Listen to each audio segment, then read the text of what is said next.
on some of the coldest roads on Earth, in some of the cleanest air.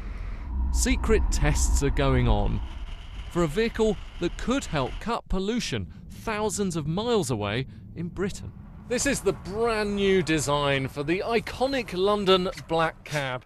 It's camouflaged because it's a test vehicle, but before they can put this through its paces in the cities, they have to try it out in one of the most hostile environments on Earth, and it doesn't get a lot more hostile than here. It looks like the traditional London black cab. The big difference is how it sounds. It's got an electric engine, most of the time driving with zero emissions, although a small petrol motor charges the battery from time to time. Well, it feels like a ride in any normal black cab, except it is a lot quieter because you haven't got the diesel engine.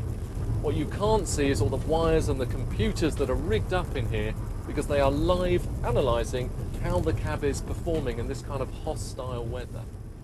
So this really is the traditional design and shape, isn't it? It's a 21st century take on a 19th century design. It's never easy finding a cabbie who'll go to Norway at this time of day. Steve McNamara represents many London taxi drivers and has come for a look.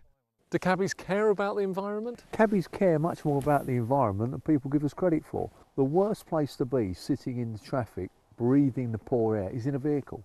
You're better off walking or cycling.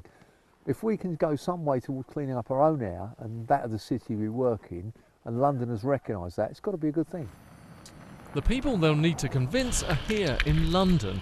Even with subsidies, the new cabs will be more than £40,000, too steep for the drivers we flagged down. Because the infrastructure's not in place, they've got to put all the charging points on ranks and things like that. It just wouldn't be practical for us. Yeah, it's great in theory, yeah.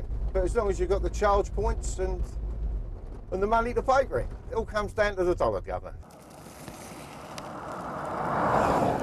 Back in Norway, government support means you can even get a fast charge in the Arctic Circle. The new taxis will be built in Britain using Chinese money led by a German engineer. More and more countries looking to make the center of the cities free from diesel and petrol. We developed the taxi for the city of London, and other countries and cities in Europe and in the world will follow. By the start of next year, every newly licensed taxi in London will have to be capable of running with zero emissions. But it'll be some years yet before every famous black cab is truly green. Richard Westcott, BBC News, the Arctic Circle.